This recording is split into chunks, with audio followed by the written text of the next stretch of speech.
Assalamualaikum Pak Ustadz. Ya, Ketemu lagi. Ya, ketemu lagi Kemarin, nih. Udah seminggu ya. Udah seminggu ya. Kemarin saya udah menerangkan kepada rekan-rekan masalah sholat subuh itu dengan persis, gamblang dan jelas itu. Seneng berarti ya? Iya. Cuman, paham. Ya, dia masih mempertanyakan untuk duhurnya kelanjutannya gimana ini. Oh, duhur ya? Duhur kan belum. Oh iya. Coba minta penjelasannya sama Pak Ustadz gimana? Oh, sholat duhurnya ya? Duhurnya. Bismillahirrahmanirrahim. Alhamdulillahilladzi ja'ala likulli syai'in sababa wa anzala 'ala 'abdihi kitaban ajaba fihi min kulli syai'in hikmatan wa naba. Wassalatu wassalamu ala asrafil khalifati ajama wa arraba wa askahum hisaban najaba amma ba'du. Ma'asyiral jamaah yang berbahagia, pada kesempatan ini kita bertemu kembali dia ya menanya kemarin baru subuh ya. Subuh itu. Iya. Sekarang adalah duhur ya. Duhur. Sholat duhur adalah sholat yang pertama kali dilakukan oleh Nabi Ibrahim.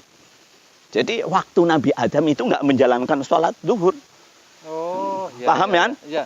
Jadi ternyata Nabi dulu hanya ketika Adam kan sholat subuh.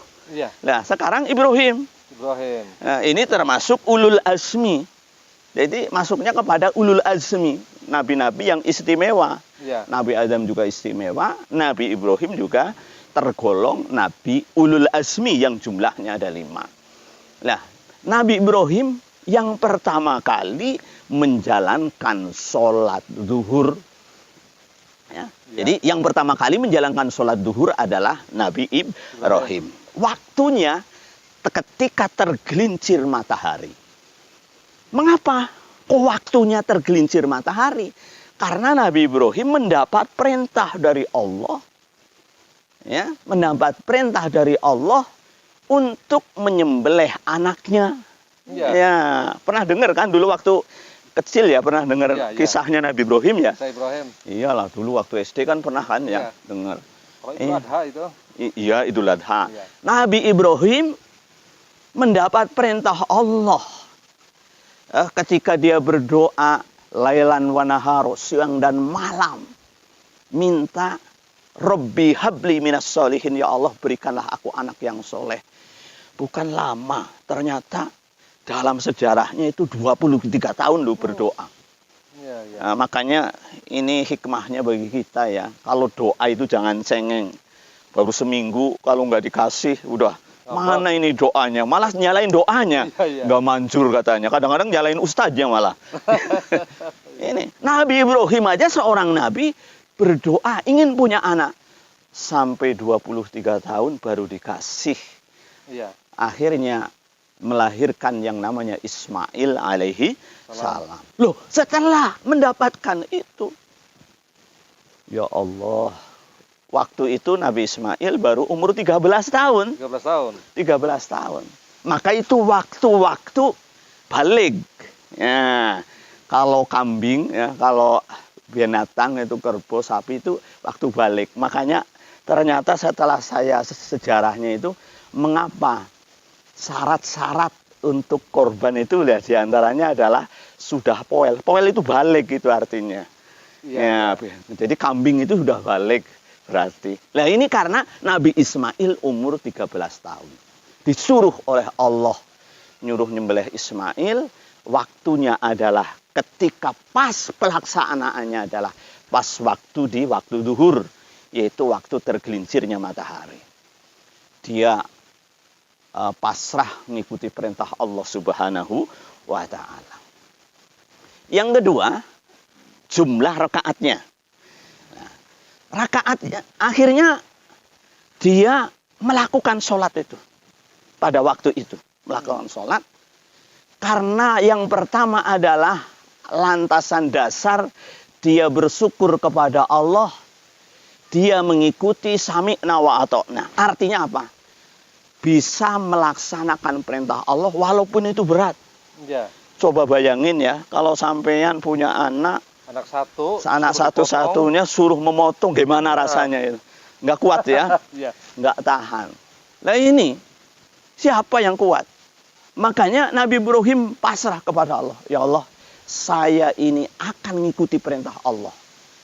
Makanya dia kemudian seketika disembelih itu, disembelih, Iya. kan awalnya nggak mempan itu. Oh. Jadi goloknya itu nggak mempan. Tumpul apa gimana itu? Tumpul ya, seolah-olah tumpul.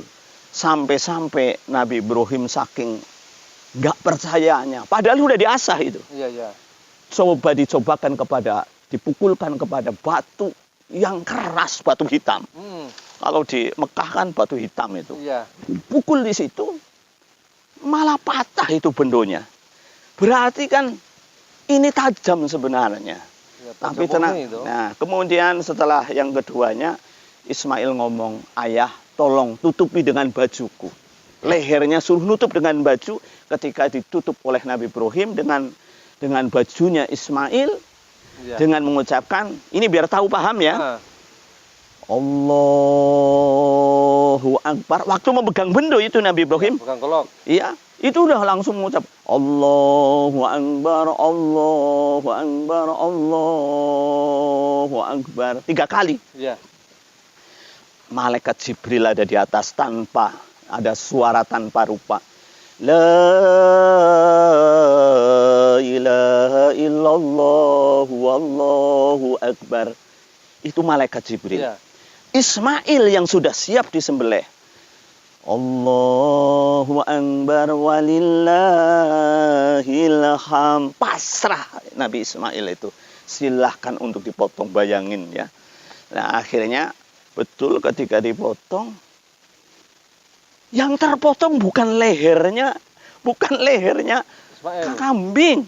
Bukan lehernya kambing. Yang terpotong ternyata, bukan lehernya Ismail. Yang terpotong malah leher kambing. Domba. Ya, domba itu, Masya Allah. Akhirnya dia sholat. 1 rakaat itu bersyukur. Iya, iya.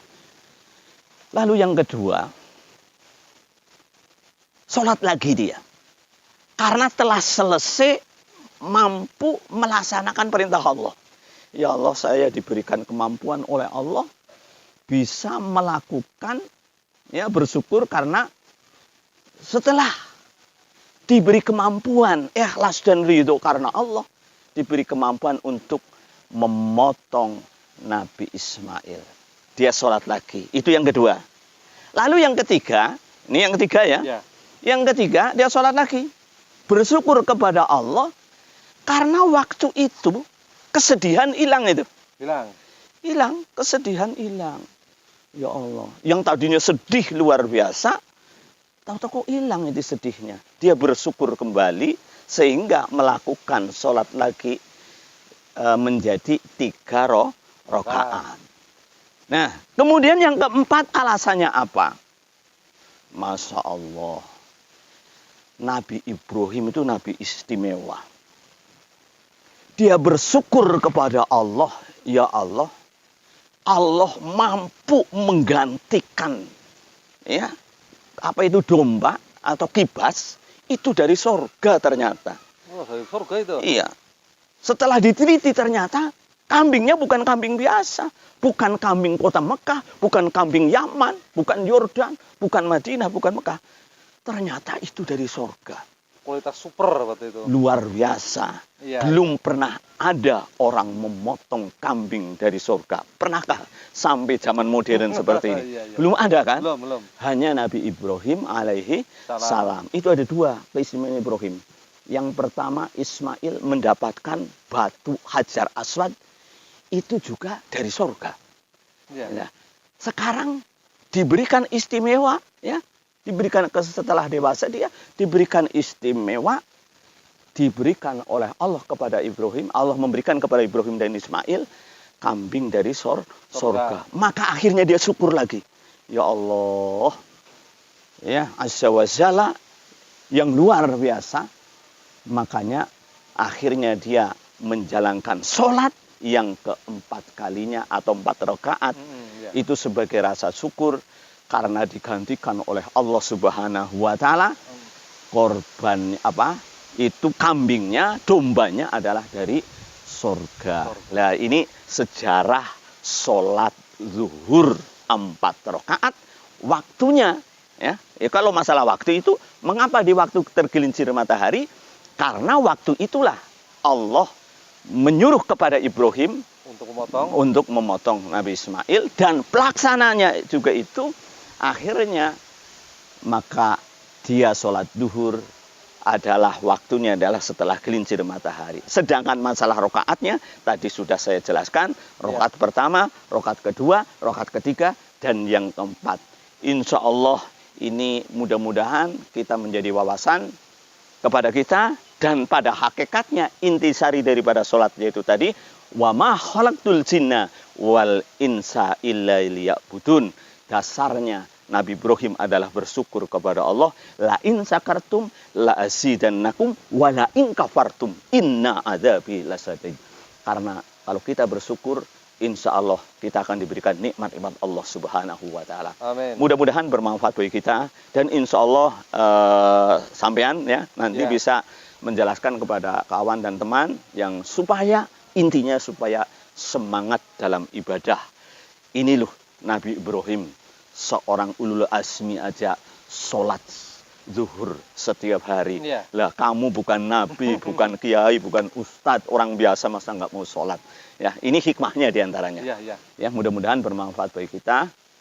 Kiranya cukup ya? Cukup ya. Ya cukup ya. Nanti waktu lain lagi ya, bisa ada pertemuan lagi. Kiranya cukup sekian. Wallahu yahdi ila rasyad. Wassalamualaikum warahmatullahi wabarakatuh. Anda mau langsung? Mau langsung ya? Oh, mau langsung. Langsung pamit.